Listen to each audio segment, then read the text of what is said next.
Good morning dear students. Gayatri Vidya Mandir उच्च माध्यमिक विद्यालय सांसद के यूट्यूब चैनल पर आप सभी का पुनः हार्दिक स्वागत है। आज हम 10वीं क्लास के विज्ञान विषय का 7वां पाठ डिस्कस करने जा रहे हैं।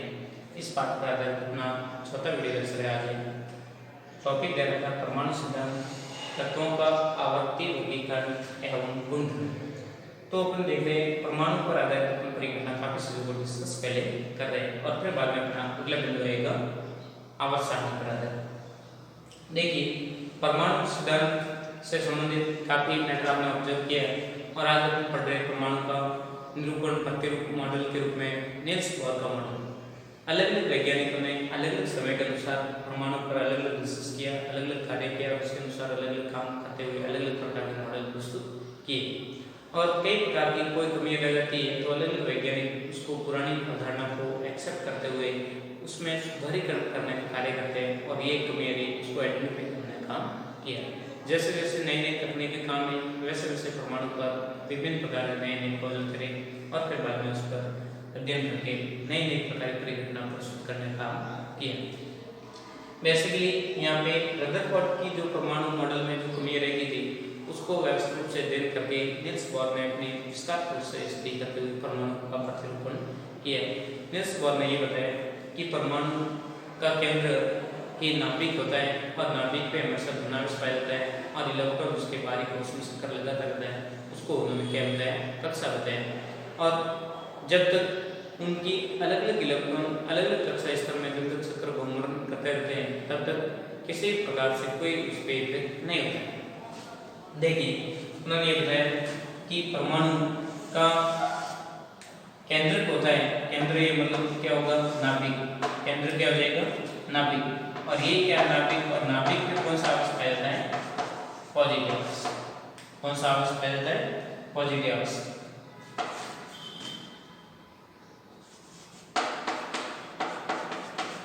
धनावेश तथा नाभिक में कौन कौन से कण मूलभूत कण होते हैं, मूल कण होते हैं नाभिक में आपके प्रोटॉन प्लस न्यूट्रॉन। प्रोटॉन पे पॉजिटिव आवेश होता है और न्यूट्रॉन पे कोई किसी प्रकार का आवेश नहीं होता। एक तो इस चीज को इसने क्लियर किया।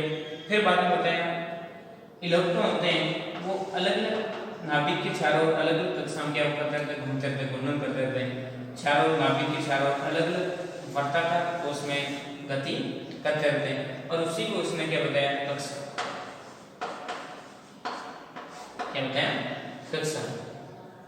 जैसे जैसे इलेक्ट्रॉन की संख्या बढ़ती वैसे वैसे नाभिक से ये शेल का नंबर्स क्या होते हैं, इंक्रीमेंट होते हैं। जैसे ये मैंने बना रहा हूं,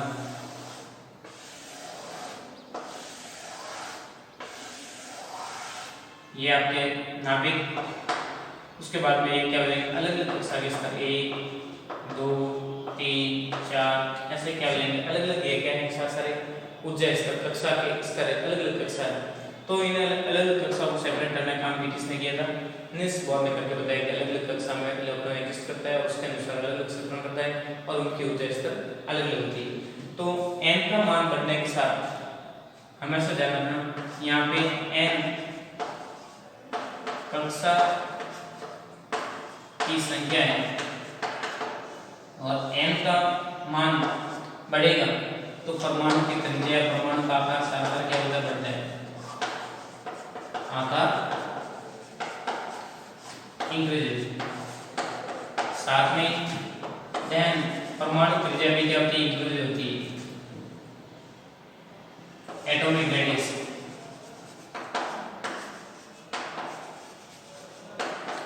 रेडियस ये भी क्या होगी, इंप्रूवमेंट होती है, वही बताई जाएगी। उसके बाद में n बढ़ने के साथ ऊर्जा स्तर कम होता है, ऊर्जा का लेवल क्या होगा, कम। परमाणु की स्टेबिलिटी क्या हो जाएगी, घटेगी, अर्थात परमाणु का स्थायित्व डिक्रीज।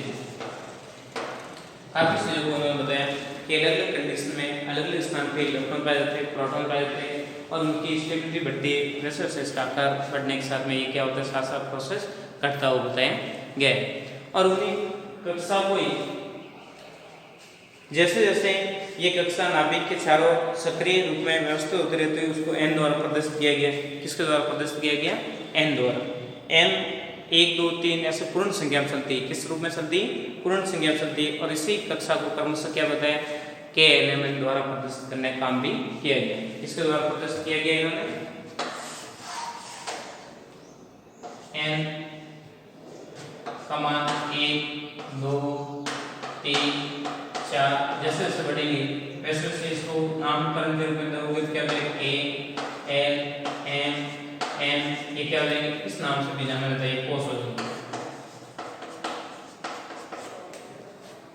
किसी कोष में अधिकतम इलेक्ट्रॉन कितने भरे जा सकते हैं? तो इसका भी आपको टाइम दिमाग में रहना चाहिए। किसी कोष में अधिकतम इलेक्ट्रॉन की संख्या कितनी हो सकती है? तो आपको फॉर्मूला वैसे रहता है 2n²। इस फॉर्मूले के आधार पे आप बता सकते हैं कि किसी कोष में कितने इलेक्ट्रॉन फिलअप होंगे। जैसे आपको k कोष को बताना है, m कोष का बताना है या l कोष का बताना है, कौन से p कोष का बताना है, तो आपको n का जो मान दे रखा है उसके अकॉर्डिंग उसका स्क्वायर कर लो, उतने इलेक्ट्रॉन उस कोष में भरे जाते हैं अधिकतम। दिमाग बात रहेगी, नॉर्मल सा प्रोसेस है। अब देखते हैं आगे, जैसे जैसे इनमें कोषों की संख्या बढ़ेगी परमाणु का आकार तो नॉर्मली बढ़ता ही, और परमाणु की स्टेबिलिटी धीरे धीरे क्या हो जाएगी? कम हो जाएगी। क्यों? क्योंकि जितना इलेक्ट्रॉन नाभिक से दूर होगा उतना आकर्षण बल क्या होता है? डिक्रीज होता है। तो हमेशा n बढ़ने के साथ में इलेक्ट्रॉन तथा नाभिक के बीच में आकर्षण बल क्या होगा? कम होगा। जितना आकर्षण बल कम होगा तो इलेक्ट्रॉन आसानी से निकल जाएगा, अर्थात धातु की क्रियाशीलता बढ़ जाएगी, अर्थात धातु का स्थायित्व घटता है। स्थायित्व बढ़ेगा तो धातु की क्रियाशीलता कम होगी, और स्थायित्व घटता है इसका मतलब धातु की क्रियाशीलता अधिक बताई जाती है। नॉर्मल बात दिमाग में रहेगी। तो देखिए नॉर्मल सा प्रोसेस है। परमाणु के केंद्र में नाभिक होता है जिस पर धनावेश उपस्थित होता है, और उनमें कौन से कण उपस्थित होते हैं? प्रोटॉन और न्यूट्रॉन। इलेक्ट्रॉन नाभिक के चारों वर्ताकार कोष में अलग अलग प्रकार से वो चक्र लगाते रहते हैं, और उन्हीं को क्या बोलते हैं? ऊर्जा स्तर बोलते हैं। क्या बोलते हैं? निश्चित ऊर्जा स्तर वाले पद या कक्षा ऊर्जा स्तर में चक्र लगाते रहते हैं, उसको ऑर्बिटल लेवल के नाम से भी जाना जाता है। ये कक्षा नाभिक के चारों सकेंद्रित व्यवस्थित होती है, एन द्वारा प्रदर्शित की जाती है। एन का मान पूर्ण संख्या होता है 1 2 3 4, और इसी को क्रमशः कोष के रूप में दर्शाते हैं। KLMN कोष द्वारा निरूपित किया जाता है। जो प्रथम द्वितीय, प्रथम कोष कौन सा होगा? n का मान 1 प्रथम सेल, सेकेंड द्वितीय सेल, तृतीय सेल, जैसे जैसे n का मान बढ़ रहा है n के अकॉर्डिंग वो सेल्स होती है, प्रथम सेल, द्वितीय सेल, तृतीय सेल, चतुर्थ सेल, ऐसे। n का मान बढ़ने के साथ कक्षा नाभिक से दूर हो जाते हैं और इनकी ऊर्जा स्तर बढ़ जाता है, और जैसे जैसे ऊर्जा स्तर बढ़ेगा तो सबसे कम ऊर्जा स्तर बताया रखिए किसकी? k की। सबसे कम ऊर्जा स्तर किसकी? k की। स्थायित्व की बात करें तो स्थायित्व का मान धीरे धीरे क्या होगा? कम होगा। स्थायित्व सबसे अधिक किसका होगा? k कोष के सबसे अधिक स्थायित्व होता है। किसका? k कोष का स्थायित्व सबसे अधिक बताया गया है, और इसमें बता रखा है कि ऊर्जा स्तर के अकॉर्डिंग बता रखा कक्षकों का कि इसमें सबसे कम ऊर्जा किसकी है, तो किसकी? k की बता रखी। तो इस सेंटेंस में आप कंफ्यूज होने की जरूरत नहीं है कि क्या बोल रहा सर ने, मतलब बात समझ में। तो देखिए मेरे कहने का मतलब है, इसको देखिए पुनः एक बार, कि जैसे मान लो भाई इलेक्ट्रॉन यहाँ पे, तो जितना इलेक्ट्रॉन नाभिक के पास में होगा उतना उसका अट्रैक्शन अधिक, और उसका स्थायित्व उतना क्या होगा? अधिक। जितना आकर्षण बल अधिक होगा उतना उसका स्थायित्व क्या होता है? परमाणु का अधिक होगा। परंतु जैसे जैसे इलेक्ट्रॉन अलग अलग भिन्न भिन्न कोषों में जाएंगे, n का मान बढ़ेगा, वैसे वैसे इलेक्ट्रॉन नाभिक से क्या होता जाएगा? दूर होता जाएगा। तो उसके साथ में नाभिक की पकड़ इलेक्ट्रॉन पे कम हो जाएगी, तो इलेक्ट्रॉन को आसानी से निकाल सकते हैं, अर्थात में परमाणु का स्थायित्व क्या हो जाएगा? कम होता है। दिमाग बात रहेगी। अब आपकी किताब वाले क्या बता रखी? ऊर्जा स्तर। जिसकी ऊर्जा स्तर जितनी अधिक होती है, जितनी ऊर्जा स्तर अधिक होता है उतना तत्व क्या होता है? हाईली क्रियाशील होता है, इलेक्ट्रॉन को आसानी से त्यागने की टेंडेंसी रखता है। देन उसका स्थायित्व कम हो जाएगा और वो आसानी से क्या हो जाएगा? डिस्टोर होने की संभावना होती है।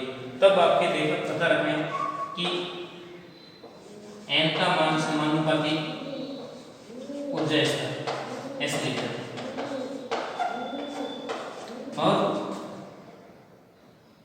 स्थायित्व के रिवर्सिबल होगा ऐसे लिखना है ताकि आपके बात दिमाग में स्थायित्व की रिवर्सिबल।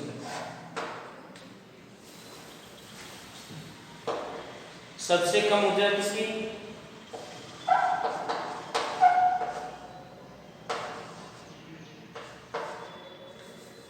ऊर्जा स्तर का परम पूछे किसकी?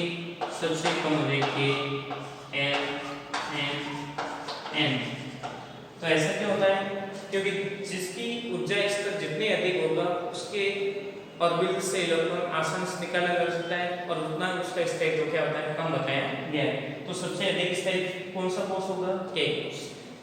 स्थायित्व तथा ऊर्जा स्तर दोनों एक दूसरे के रिवर्सिबल प्रोसेस में होते हैं दिमाग में।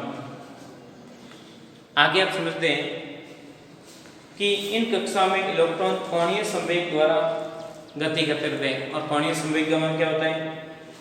कोई भी मतलब पार्टिकल होता है वो कोणीय संवेग के साथ में क्या करता है? इसमें मोशन करता रहता है। ये जो इलेक्ट्रॉन होता है वो कोणीय संवेग के साथ, संवेग मतलब वेग की परिवर्तन के साथ और कोण एंगल के साथ में मोशन करता है। तो इसका कोणीय संवेग इलेक्ट्रॉन का होता है वो आपके क्या हो जाएगा? इलेक्ट्रॉन का कोणीय संवेग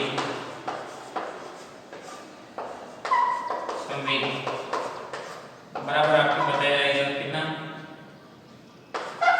mvr बराबर h/2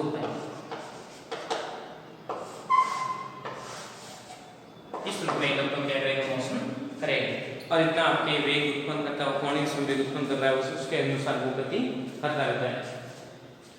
और नॉर्मली देखते हैं इलेक्ट्रॉन का कोणीय संवेग बराबर हो जाएगा mvr बराबर h/2 दिमाग में बात रहेगी। इसका गुणनफल के रूप में चलता रहेगा। h यहाँ पे प्लैंक कांस्टेंट है, पाई आपकी गणितीय के मान है, m इलेक्ट्रॉन का द्रव्यमान, v वेग और r कितनी रेडियस उसकी लेयर की उसके अनुसार इसका मान रखते हैं। तब आपके साथ साथ जो डिटेल्स चाहिए उसके अनुसार अपन उसको ऑब्जर्व कर सकते हैं। बोर के अनुसार एक निश्चित कक्षा में चक्कर लगाने पर इलेक्ट्रॉन की ऊर्जा में किसी भी प्रकार का कोई परिवर्तन नहीं होता है। नहीं तो बोर ने ये बताया, सिद्ध करके बता दिया कि इलेक्ट्रॉन जब तक अपने निश्चित कक्षा में चक्कर लगाता रहता है नहीं तो ऊर्जा उत्पन्न करता है, नहीं ऊर्जा नष्ट करता है। किसी भी प्रकार से ऊर्जा स्तर में कोई प्रोसेस देखने में नहीं मिलता है। परंतु जैसे ही इलेक्ट्रॉन उस ऊर्जा स्तर से निम्न ऊर्जा स्तर में आता है तब ऊर्जा को उत्सर्जित करेगा और निम्न से उसमें आएगा तो ऊर्जा को अवशोषित करेगा, उस दौरान उसमें परिवर्तन देखने को मिलता है। इलेक्ट्रॉन जब परमाणु से किसी भी प्रकार की ऊर्जा का अवशोषण करता है तो उत्तेजित होकर उस ऊर्जा स्तर में चला जाएगा। यदि इलेक्ट्रॉन ऊर्जा का उत्सर्जन करता है तब निम्न ऊर्जा स्तर में आएगा। इस प्रोसेस को देखिए। तो पहले जो आपके सामने मैटर आपको अध्ययन करवा रखा है लैंग्वेजिकल मैटर, उसको आप एक बार सहायक कर लीजिए, फिर बाद में अपना आगे बढ़ते हैं। नॉर्मल सा प्रोसेस है, 7-8 पॉइंट है, उसको आप मैंने शॉर्ट में डायग्रामिकल रिप्रेजेंट करते हुए आपको सामने पॉइंट किया है। आप उसको लैंग्वेज के रूप में भी पेश कर सकते हैं, जैसे भी आपको सूटेबल हो उसके अकॉर्डिंग आप समझा सकते हैं। देखिए स्क्रीनशॉट हो गया होगा आपके। क्या बता रखा है कि जब कोई भी मतलब पीछे रदरफोर्ड के मॉडल में ये बताया था कि उसमें मैक्सवेल ने कि इलेक्ट्रॉन कब तक घूमता रहेगा, आखिर में उसकी ऊर्जा समाप्त हो जाएगी, आखिर में इलेक्ट्रॉन अपने में नाभिक में गिर जाएगा, उसका स्थिर नष्ट हो जाता है परमाणु का। परंतु बोर ने ये बताया सिद्ध करके कि इलेक्ट्रॉन एक निश्चित कक्षा में जब तक घूमता रहेगा तब तक इसमें किसी भी प्रकार का नहीं तो ऊर्जा का उत्सर्जन होता है, नहीं ऊर्जा का अवशोषण होता है। ओनली फॉर विद्युत आकर्षण बल द्वारा ही, विद्युत आकर्षण बल द्वारा क्या होता है, अट्रैक्ट होता है और ऑटोमेटिकली अपने कक्षा में चक्कर लगा करता है। परंतु बोर ने ये भी बताया कि इलेक्ट्रॉन निम्न ऊर्जा स्तर से मान लो n का मान 1 से n के मान 2 में एंटर करना है, निम्न ऊर्जा स्तर से उस ऊर्जा स्तर में प्रवेश करना है तो आपको इलेक्ट्रॉन को अतिरिक्त ऊर्जा देनी पड़ेगी, ऊर्जा अवशोषित करेगा, देन जाके उस ऊर्जा स्तर में जा पाएगा। तो इस कंडीशन में क्या, निम्न ऊर्जा स्तर से उस ऊर्जा स्तर में इलेक्ट्रॉन को आपको भेजना है तो उसके लिए इलेक्ट्रॉन को ऊर्जा देने की रिक्वायरमेंट रहती है। और यदि इलेक्ट्रॉन उस ऊर्जा स्तर से निम्न ऊर्जा स्तर में आने की प्रयास करता है कि मान लो उस ऊर्जा स्तर से इसमें उसको आना है तो अतिरिक्त ऊर्जा को क्या करेगा, क्योंकि इस लेवल पे कम ऊर्जा की रिक्वायरमेंट रहती तो अतिरिक्त ऊर्जा उसको क्या करेगा, उत्सर्जित करके नष्ट कर लेता है। और इस प्रकार से जब ऊर्जा स्तर इलेक्ट्रॉन चेंज करता है देन की ऊर्जा का इफेक्टेड इलेक्ट्रॉन देखा जा सकता है। काफी चीजों को उसने व्यवस्थित रूप से स्टडी करके बताया। और उसके बाद में भी कुछ कमी रहेगी कि बोर का परमाणु मॉडल इलेक्ट्रॉन की संख्या बढ़ने जैसे जैसे इलेक्ट्रॉन की अधिक संख्या हो जाएगी KLMN तक, तो मान लो 20 तक तो सुटेबल है, और मान लो उससे ऊपर संख्या मान लो बढ़ जाती है तो उनकी व्याख्या करने में परमाणु मॉडल असक्षम था। अधिक इलेक्ट्रॉन वाले परमाणु की व्याख्या नहीं कर पाया, रेखीय स्पेक्ट्रम की व्याख्या करने में असक्षम रहा। अलग अलग प्रकार रेखीय स्पेक्ट्रम होते हैं, आगे इलेक्ट्रॉन जो ऊर्जा उत्सर्जित करता है उसकी विकिरण बनती है और वो किस प्रकार से रेखीय स्पेक्ट्रम दर्शाती है उसको प्रदर्शित करने में असक्षम रह गया, और रासायनिक बंध की व्याख्या करने में भी असक्षम रहा। तो ये काफ़ी चीज़ों में 3-4 चीज़ों में इनमें कमियां देखने को मिली, फिर भी काफ़ी अच्छा काम इसने बोर ने करके बताया। तो इससे अपन को प्रत्येक काफ़ी तत्वों के बारे में खोजे देखते गए, और फिर बाद में आप देखते हैं तत्वों की वर्गीकरण की क्या आवश्यकता होती है, क्यों जरूरत होती है, उसको अपन अगले वीडियो लेक्चर में स्टडी करेंगे। नॉर्मली आज आपने पढ़ा है बोर का परमाणु मॉडल, सिंपल से 3-4 पॉइंट है, उसको आप स्टडी कर लेना, कोई कंफ्यूज होने की जरूरत नहीं है। नॉर्मल सा मेथड था, उसको एक एक चीज को समझते हुए उसको कवर कर सकते हैं। क्या था पहला पॉइंट कि परमाणु के नाभिक में प्रोटॉन और न्यूट्रॉन पाए जाते हैं और उन पे पॉजिटिव आवेश उपस्थित होता है। सेकंड पॉइंट, इलेक्ट्रॉन नाभिक के चारों ओर वर्ताकार कोश में चक्कर लगाते रहते हैं, उसे ऊर्जा स्तर या कक्षक के नाम से जाने जाते हैं। तीसरा पॉइंट देखते हैं आप, अलग अलग ऊर्जा स्तर जैसे जैसे बढ़ते जाएंगे वैसे उसका नामकरण पूर्ण संख्या के रूप में 1, 2, 3 द्वारा दर्शाया जाता है, और उनको कोश कहते हैं, और कोशों को KLMN नाम से भी जाना जाता है। और किसी कोश में अधिकतम इलेक्ट्रॉन कितने भरे जा सकते हैं, 2n इसका फॉर्मूले के अकॉर्डिंग भरे जाते हैं। अब आपको मान लो उससे K कोश में कितने इलेक्ट्रॉन पाए जाएंगे या उसमें कितने पाए जाते हैं, तो आपको ये याद रहना चाहिए कि n का मान 1, 2, 3, 4 और कोस KLMN अधिकतम इलेक्ट्रॉन की संख्या इस फॉर्मूले के अकॉर्डिंग आपके 2n स्क्वायर वाले फॉर्मूले के अकॉर्डिंग स्पेस पे निकालोगे तो K का n का स्क्वायर 1 और इसमें कितने अधिकतम इलेक्ट्रॉन आएंगे 2, इसमें देखोगे 2 के स्क्वायर 4 को 2 से गुणा करोगे 8 इलेक्ट्रॉन, इसमें अधिकतम इलेक्ट्रॉन कितने आएंगे 18 इलेक्ट्रॉन, इसमें जाएंगे 32 इलेक्ट्रॉन। इस प्रकार से इस प्रोसेस के अकॉर्डिंग अधिकतम इलेक्ट्रॉन कितने मिलते जाते हैं इस फॉर्मूला बेस पे। दिमाग बात नहीं, नॉर्मल सा प्रोसेस है। और इलेक्ट्रॉन गति करने के साथ कोणीय संवेग उत्पन्न करता है, जो उसका फॉर्मूला होता है mvr बराबर h/2π के रूप में उसको आइडेंटिफाई किया जाता है। प्लैंक कांस्टेंट का काफी चीजें उसमें आप बता सकते हैं, मेंशन करके एक से दो क्लियर कर सकते हैं, दिमाग बात रहेगी। तो ये था आज का आपका वीडियो लेक्चर, व्यवस्थित रूप से समझे, प्रत्येक मैटर को अध्ययन करते रहे, वीडियो लेक्चर को अच्छी तरह से देखें, किसी भी प्रकार का कंफ्यूजन डाउट हो डायरेक्ट पूछ के उसका समस्या का समाधान करें। इंपॉर्टेंट बात यह गायत्री विद्या मंदिर यूट्यूब चैनल को आपने सब्सक्राइब नहीं किया, सब्सक्राइब करें, लाइक करें, ताकि अपलोड होने वाले नए वीडियो तो नए नोटिफिकेशन आपको मिलता रहेगा। ताकि किसी भी प्रकार का कंफ्यूजन डाउट हो तो डायरेक्ट पूछ के उससे क्लियरिटी करें। घर पर रहे, सुरक्षित रहे और अपना काम करते रहें, समय पे अपने कोर्स को कवर करें। जितने भी वीडियो अपलोड हो रहे हैं सारे कंटिन्यू देखते रहें। थैंक यू, धन्यवाद सो मच।